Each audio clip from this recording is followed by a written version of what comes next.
Radhakrishnan sir, എനിക്കൊരു സംശയം. ഈ ലോകത്ത് ഇപ്പം നമ്മൾ അമേരിക്കയിൽ വലിയ സ്ഫോടനങ്ങൾ കടന്നു, പിന്നെ ട്രക്ക് ഓടിച്ച് കയറ്റി ഒരു ജബ്ബാർ 15ഓളം പേരെ കൊന്നു. ഇപ്പോൾ കൊല്ലപ്പെടുന്നത് ഇതെല്ലാം നിരപരാധികളാണ്. ലോകത്തെവിടെ തീവ്രവാദി ആക്രമണം, റാഡിക്കൽ അറ്റാക്ക് ഉണ്ടായാലും ഇതുമായി ഒന്നും ബന്ധമില്ലാത്ത സാധുക്കളായ നിഷ്കളങ്കരായ മനുഷ്യരാണ് കൊല്ലപ്പെടുന്നത്. ഇത് ഈ ആക്രമണം നടത്തുന്ന മനുഷ്യവിരുദ്ധരായ ഈ ആളുകൾക്കറിയില്ലേ നിരപരാധികളെ കൊന്ന് ഇവരെന്താണ് നേടുന്നത്? അല്ല, അത് ഈ നിരപരാധികളെ കൊല്ലുക എന്നുള്ളത് രാഷ്ട്രീയ തീവ്രവാദത്തിൻ്റെയും സാംസ്കാരിക തീവ്രവാദത്തിൻ്റെയും മത തീവ്രവാദത്തിൻ്റെയും ഒരു പൊതു സ്വഭാവമായിട്ട് വേണം കരുതാനായിട്ട്. കാരണം ഈ പറഞ്ഞ 3 വിഭാഗക്കാരും കൊന്നിരിക്കുന്നത് വ്യക്തിവൈരാഗ്യമുള്ളവരോ ഒരു ക്രൈം ചെയ്തവരെയോ അല്ല. ഇപ്പം ഏറ്റവും അവസാനമായിട്ട് നടന്നത് ഇസ്ലാമിൻ്റെ സംരക്ഷകനായി അവതരിച്ചിരിക്കുന്ന ജബ്ബാർ. അദ്ദേഹത്തിൻ്റെ ജീവിതവും ബഹുരസമാണ്. സൈന്യത്തിലായിരുന്നു. അല്ല, അദ്ദേഹം 20കളിൽ അദ്ദേഹത്തിന് 20 വയസ്സുള്ള 30 വയസ്സ് വരെയുള്ള കാലത്ത് അദ്ദേഹം മതവിരുദ്ധനായിരുന്നു. ഇസ്ലാം വിട്ട് അതിനുശേഷം പിന്നെ അമേരിക്കൻ സൈന്യത്തിൽ ചേർന്നു.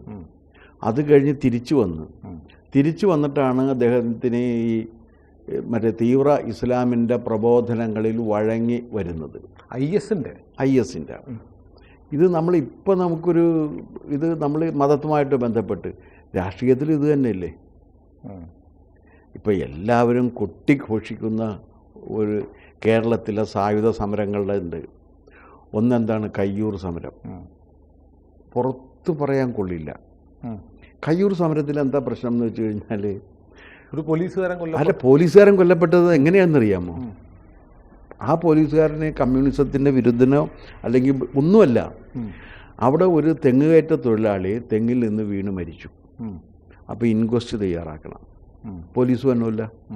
ഇൻക്വസ്റ്റ് തയ്യാറാക്കി ബോഡി പോസ്റ്റ്മോർട്ടത്തിന് വഞ്ചി കയറ്റിയിട്ടാണ് വിടുന്നത്. വള്ളം എന്ന് പറഞ്ഞാൽ വഞ്ചിയിൽ കയറ്റി വിട്ട് കഴിഞ്ഞ് പുള്ളി ഇങ്ങനെ നോക്കുന്ന സമയത്ത് അപ്പുറത്തൊരു കള്ള് ഷാപ്പ്. പുള്ളി അവിടെ കയറി 2 കുപ്പി കള്ള് കുടിച്ച് പുള്ളി പുറത്തേക്ക് ഇറങ്ങി വരുമ്പോഴാണ് കമ്മ്യൂണിസ്റ്റുകാരുടെ ജാഥ എതിരെ വരുന്നത്. ബോഡിയായിട്ട് പോയ ആളാണ്. ഇയാൾക്ക് ഇതുമായിട്ട് ഒരു ബന്ധമില്ലെന്ന്. ഇയാൾ ബോഡിയായിട്ട് പോയതാണ്. അപ്പോൾ എന്ത് ചെയ്യുന്നു വെച്ച് കഴിഞ്ഞാൽ ഈ കമ്മ്യൂണിസ്റ്റുകാരുടെ ജാഥ വരുന്ന സമയത്ത് അതിൻ്റെ ഭൂമിശാസ്ത്രം മനസ്സിലാക്കണം. കിഴക്ക് ഭാഗത്ത് മല, ഓടിക്കയറാൻ പറ്റില്ല. പടിഞ്ഞാറ് ഭാഗത്ത് കായലും. ഇതാണ് ഇതിൻ്റെ അതിൻ്റെ വരമ്പിലൂടെയാണ് റോഡ്. നദി. അപ്പോൾ ഇങ്ങനെ വരുന്ന സമയത്ത് പുള്ളി എന്ത് ചെയ്യുമെന്ന് വെച്ചാൽ പുള്ളി തിരിഞ്ഞ് പുള്ളിയുടെ കഷ്ടകാലത്തിന് എതിർ ദിശയിൽ നിന്നും മറ്റൊരു ജാഥ വരുന്നു. അങ്ങനെ പുള്ളി പെട്ടു. പുള്ളിയെ പിടിച്ച് കഴിഞ്ഞിട്ട് എന്ത് ചെയ്യുന്നു വെച്ചാൽ കമ്മ്യൂണിസ്റ്റ് മുദ്രാവാക്യങ്ങൾ വിളിപ്പിക്കുന്നു. പുള്ളി കുതറി പുഴയിൽ ചാടുന്നു. പുഴയിൽ ചാടിയവനെ കല്ലെറിഞ്ഞു കൊന്നു. ഇത് ഒരുമാതിരി അന്തസ്സുള്ളവർക്ക് ചേർന്ന പണിയാണ്. ഇതിനെയാണ് കയ്യൂർ സമരം എന്ന് പറഞ്ഞ് വിശേഷിപ്പിക്കുന്നത്. എവിടെ സമരം? ഇത് എങ്ങനെയാണെന്ന് അതും സഹിക്കാം. ആ കയ്യൂർ സമരത്തിൽ ഒളിച്ചു കടത്തിയ ചരിത്രരേഖയിൽ സ്ഥാനം നേടിയ ആളാണ് ഈ മഹാനായ EK നായനാർ. EK നായനാർ മഹാനാണെന്ന് പറയുമ്പോൾ ഈ മഹത്വം കൂടി അദ്ദേഹത്തിനുണ്ട് എന്നേ ഞാൻ പറഞ്ഞിട്ടുള്ളൂ. അതുകൊണ്ട് വേറൊന്നും ഞാൻ പറയുന്നില്ല. ഇതിൻ്റെ കൂടെ ഇതുകൂടിയുണ്ട്. ഇത് എല്ലായിടത്തും ഉണ്ട്. അല്ല, എനിക്ക് സംശയം. ഇടയ്ക്ക് മറ്റൊരു തീവ്രവാദം പറഞ്ഞു, സാംസ്കാരിക തീവ്രവാദം. അതെന്താ? കൾച്ചറൽ എക്സ്ട്രീമിസം ഉണ്ട്. ഇപ്പോൾ ഹിറ്റ്ലറുടേത് പൊളിറ്റിക്കൽ എക്സ്ട്രീമിസം അല്ല, കൾച്ചറൽ എക്സ്ട്രീമിസം. ഹിറ്റ്ലറുടെ തിയറി വളരെ ലളിതമാണ്. ഹിറ്റ്ലർ എന്താ പറയുന്നത് വെച്ചാൽ ലോകത്തിലെ ഏറ്റവും വലിയ മഹാന്മാർ ആര്യന്മാരാണ്. ആര്യന്മാരിൽ മഹാന്മാർ യൂറോപ്യൻസാണ്. യൂറോപ്യൻസിൽ മഹാന്മാർ ജർമ്മൻകാരാണ്. ആ ജർമ്മൻകാരിൽ മഹാൻ ആരാണ് എന്ന് ചോദിച്ചു കഴിഞ്ഞാൽ ഹിറ്റ്ലർക്ക് ഒരു സംശയം ഉണ്ടായിരുന്നില്ല, അത് ഹിറ്റ്ലറായിരുന്നു. ഇതൊരു തരം കൾച്ചറൽ ഫാസിസമാണ് വരുന്നത്. ഇൻക്ലൂസീവ് അല്ല, എക്സ്ക്ലൂസീവാണ്. ഇന്ത്യയിൽ ഫാസിസം സാധ്യമല്ല. എന്താ കാര്യം എന്നറിയാമോ? അതിൻ്റെ ഇന്ത്യയുടെ സംസ്കാരത്തിൻ്റെ ബേസിക് സ്വഭാവം ഇൻക്ലൂസീവിസം. എല്ലാത്തിനെയും സ്വീകരിക്കും. എല്ലാത്തിനെയും സ്വീകരിച്ചിട്ടുണ്ട്. ഞാൻ ചോദിക്കട്ടെ, ചാർവാകം മുതൽ അദ്വൈതം വരെ ഉണ്ടല്ലോ, ഇതെല്ലാം ഇതിൻ്റെ ഭാഗമല്ലേ? മറ്റതങ്ങനെയല്ല, എക്സ്ക്ലൂഡ് ചെയ്യാണ്. നീ പോ, നീ ഇതല്ല, നിന്നെ ഈ പ്രദേശത്ത് പറ്റില്ല. അപ്പോൾ ഈ എക്സ്ക്ലൂസീവ് കൾച്ചറൽ റാഡിക്കലിസം വന്നു കഴിഞ്ഞാലും അവർ നരഹത്യ നടത്തും. ഇല്ല, ഇതിൽ ഇവരെന്താ ചെയ്യണമെന്ന് വെച്ച് കഴിഞ്ഞാൽ ഭയമാണ് ഇവരുടെ ക്യാപിറ്റൽ. ഭയം ജനിപ്പിക്കുക. ഭയമാണ് ക്യാപിറ്റൽ. അത് ജനിപ്പിക്കാൻ ശ്രമിക്കുകയാണ്. അപ്പോൾ അതെന്താ കാര്യം? അപ്പോൾ ഒരു ബന്ധമില്ലാത്തവരെ കൊല്ലുക. ഒരു ഉദാഹരണം പറയുകയാണെങ്കിൽ രഞ്ജിത്ത് ശ്രീനിവാസൻ ആലപ്പുഴയിൽ ഇസ്ലാമിക ടെററിസ്റ്റുകൾ കൊന്നതാണ്. അവരിപ്പോൾ ശിക്ഷിക്കപ്പെട്ടു എന്ന് തോന്നുന്നു, അല്ലേ? അതെ, അതിൻ്റെ വിധി വന്നു, ശിക്ഷിക്കപ്പെട്ടു. രഞ്ജിത്ത് ശ്രീനിവാസനെ പോലെ ഒരാൾക്കും എല്ലാവർക്കും സ്വീകാര്യനായിരുന്നു, എല്ലാവർക്കും. അയാളവിടെ ഫ്രീ ആയി, വെള്ളക്കിണർ എന്ന് പറഞ്ഞ പ്രദേശത്ത് ഫ്രീ ആയിട്ട് നടക്കുന്ന ഒരാളാണ്. അവിടെ പോയിട്ട് അയാളെ കൊല്ലുന്നത് എന്താണെന്ന് വെച്ച് കഴിഞ്ഞാൽ ഭയം ജനിപ്പിക്കാൻ വേണ്ടിയിട്ടാണ്. അപ്പോൾ ഒരു പങ്കുമില്ലാതെ ജീവിക്കുന്ന നിഷ്കളങ്കനായ ഒരുവനെ പോലും കൊല്ലാൻ ഞങ്ങൾക്ക് കഴിയുമെങ്കിൽ നിൻ്റെ കാര്യം എന്താണ് എന്നുള്ള ആ ഭയം ജനിപ്പിക്കുക. ഭയമാണ് ഇവരുടെ ക്യാപിറ്റൽ. ആ ഭയം ജനിപ്പിച്ചുകൊണ്ട് ആളുകളെ വരുതിക്ക് നിർത്തുക എന്നതിൻ്റെ ഭാഗമായിട്ടാണ് നിഷ്കളങ്കരെ കൊല്ലുന്നത്.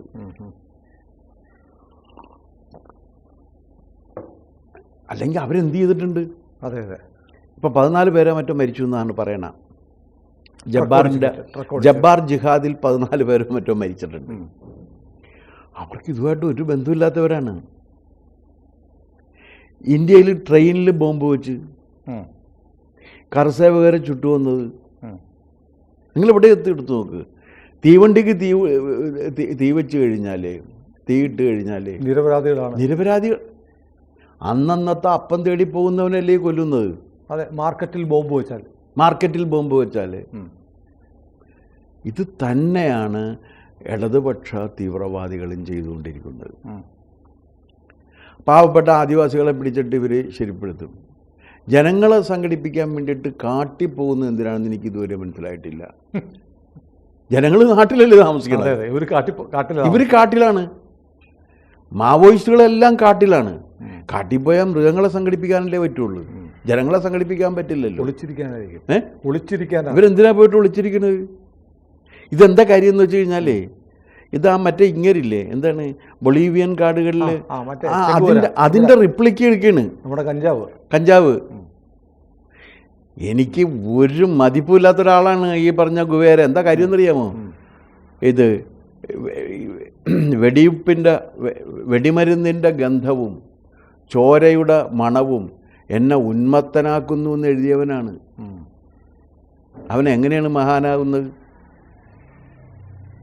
നിങ്ങളൊന്ന് പറ. ഇവിടെ അതൊന്നൊരു ചോദ്യമല്ല. ഇവിടെ കുണ്ടറ കുബേര വരെ ഉണ്ടെന്നാ പറയണ. അതെ അതെ അതെ,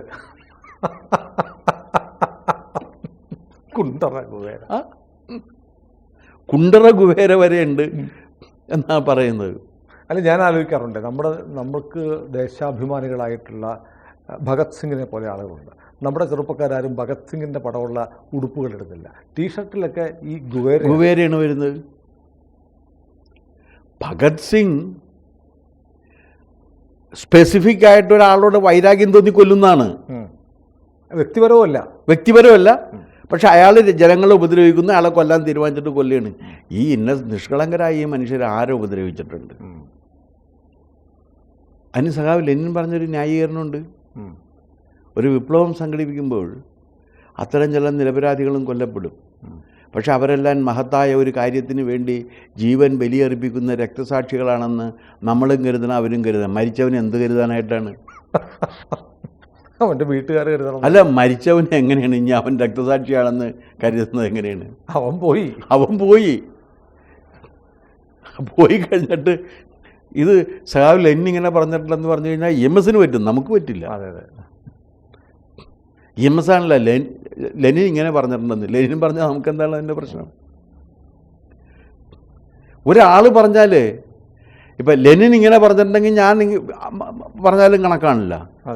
വ്യക്തികൾ പ്രമാണമായിട്ട് വരുമ്പോൾ ലെനിന് മാത്രം പ്രാമാണ്യം സുനിലിനില്ല എന്ന് പറയാൻ പറ്റുമോ? അതെ, തീർച്ചയായിട്ടും ഇല്ല. അങ്ങനെ പറയാൻ പറ്റില്ലല്ലോ. അപ്പം ലെനിൻ അങ്ങനെ പറഞ്ഞിട്ടുള്ളത്, ലെനിൻ പറഞ്ഞോട്ടെ, നമുക്കെന്താണ്? ഇതിനൊക്കത്തിനും ഇങ്ങനെ ഒരു പാറ്റേൺ കാണാൻ പറ്റും. പ്രവാചകൻ അങ്ങനെ പറഞ്ഞിട്ടുണ്ടെന്ന്. പ്രവാചകൻ പറഞ്ഞോട്ടെ, പ്രവാചകനല്ല. മലയാളത്തിലൊരു ചൊല്ലുണ്ട്, ഒട്ടേറെ അറിവുള്ള പട്ടേരി പറഞ്ഞാലും പട്ടാങ്കം ഒത്തില്ല തെറ്റെന്നേ കരുതാവൂ. പറഞ്ഞത് പട്ടേരി ആയതുകൊണ്ട് കാര്യം ശരിയാകണമെന്നില്ല. ഇവർ പറയണത് ഇതാ പട്ടേരി പറഞ്ഞിരിക്കുന്നു, ഇനി അതിനപ്പുറത്തേക്ക് പോകണ്ടെന്നാണ്. അക്ഷരം പ്രതി നടപ്പാക്കണം, അക്ഷരം പ്രതി നടപ്പാക്കണം. അപ്പോൾ ഇത് ഭയം ജനിപ്പിച്ചിട്ട് ആ ഭയത്തിൻ്റെ വ്യാപാരികളായിട്ട് ഇവർ വരെയാണ്. അല്ല, എനിക്കത് പെട്ടെന്ന് മനസ്സിലായി. സാറിപ്പോൾ പറഞ്ഞപ്പോഴാണ് ഞാൻ ഓർക്കുന്നത്, കുറേ വർഷങ്ങൾക്ക് മുമ്പ് വർക്കല ഒരു സംഭവം ഉണ്ടായി. ഒരു പുതിയ സംഘടന ഉണ്ടായി, DHRM. വഴിയെ പോയ 2-3 പേരെ ഒരാളെ കൊന്നു. പിടിച്ചു കഴിഞ്ഞപ്പോഴത്തേക്ക് പബ്ലിസിറ്റിക്ക് വേണ്ടിയിട്ടാണ്, പബ്ലിസിറ്റിക്ക് വേണ്ടിയിട്ട് ഞങ്ങളുടെ സംഘടന ഉണ്ടായെന്ന് അറിയണം, ആളുകൾക്ക് ഞങ്ങളെ ഭയം വേണം, അതിനുവേണ്ടി ഒരാളെ കൊന്നു. ഇപ്പം ഇതുമായിട്ടൊരു പണ്ട് കളക്ടറെ ബന്ദിയാക്കിയില്ലേ പാലക്കാട്. കളക്ടർക്ക് എന്ത് ചെയ്യാൻ പറ്റും? കളക്ടർ ജില്ലയുടെ ഭരണാധികാരിയാണ്, സമ്മതിച്ചു. പക്ഷെ കളക്ടർ അല്ല ഡിസിഷൻ മേക്കർ. അതെ, കളക്ടർ ഒരു ഡിസിഷൻ ഇംപ്ലിമെൻ്റ് ചെയ്യുന്ന ഇംപ്ലിമെൻറ്റിംഗ് ഓഫീസറാണ്. അതിന് പകരം കളക്ടറെ ബന്ദിയാക്കി. വിദ്യാർത്ഥികളെ ബന്ദിയാക്കുക വേറൊരു രീതിയാണ്. പ്രിൻസിപ്പലിനെ പിടിച്ചു വെക്കുക, കസേര കത്തിക്കുക. ഇതൊക്കെ ഇതിൽ നിന്നാണ്. അല്ല, അതിലും നികൃഷ്ടമല്ലേ സാർ? കുഴിമാടം ഉണ്ടാക്കിയിട്ട് ഭയം ജനിപ്പിക്കുകയാണ്. ഇവരെല്ലാം ഭയത്തിൻ്റെ വ്യാപാരം നടത്തും. ഭയമാണ് ഇവരുടെ ക്യാപിറ്റൽ. അതിൻ്റെ വ്യാപാരമാണ് നടത്തുന്നത്. അത് ഇസ്ലാമിക് റാഡിക്കൽസും അത് തന്നെ ചെയ്യുന്നത്, റിലീജിയസ് റാഡിക്കൽസും അത് തന്നെ ചെയ്യുന്നത്. ഭയം ജനിപ്പിക്കും. മറ്റവൻ്റെ അവസ്ഥ കണ്ടല്ലോ, നനക്കും ഇതൊക്കെ തന്നെയാണ്. ഇതാണ് പറയുന്നത്. എന്നിട്ട് പിന്നെ എന്ത് ചെയ്യും? നിങ്ങളെ മാത്രമല്ല, നിങ്ങളുടെ കുടുംബത്തിനെ ഞങ്ങൾ ടാർഗറ്റ് ചെയ്തിട്ടുണ്ടെന്ന് പറയുന്നത്. പോപ്പുലർ ഫ്രണ്ടുകാർ പറയുന്നില്ലേ, നിങ്ങളുടെയൊക്കെ വീട്ടിലേക്കുള്ള വഴി ഞങ്ങൾക്കറിയാം. അതാണ് എന്ത് പറയണത്? കുന്തിരിക്കം കരുതിക്കോ, അവിലും മലരും കരുതിക്കോ, വരുന്നുണ്ടടാ നിന്റെയൊക്കെ കാലന്മാർ. ഞങ്ങൾ കാലന്മാരാണെന്ന് സ്വയം ധരിച്ചിട്ടാ വരുന്നത്. അല്ല, ഇതിപ്പോൾ ഒരു സംഗതി ഉള്ളത്, ഒരുത്തനെ ഇങ്ങനെ തീരുമാനിച്ചിട്ട് ഒരു ട്രക്ക് നിറച്ച് ബോംബുമായി പോയി അവിടെ പൊട്ടിച്ചു കഴിഞ്ഞാൽ കുറേ പേരെ കൊല്ലാൻ കഴിയുമെന്ന് ഏത് ഭീരുവിനും ചെയ്യാൻ പറ്റും. ഇതാണ് ഇവർ ഭയമാണ് ഇവർ ജനിപ്പിക്കാൻ ശ്രമിക്കുന്നത്. അത് ഇസ്ലാമിക ടെററിസത്തിലും ഈ ഭയത്തിൻ്റെ എലമെൻ്റ് ഉണ്ട്. ഇതിനെന്താ പ്രതിവിധി? എങ്ങനെ മറികടക്കും? പ്രതിവിധി എന്ന് പറഞ്ഞു കഴിഞ്ഞാൽ ഇവരെ നേരിടുക എന്നല്ലാണ്ട് വേറെ ഒരു മാർഗവുമില്ല. നിയമത്തിൻ്റെ മാർഗത്തിലൂടെ ഇവരെ നേരിടണം.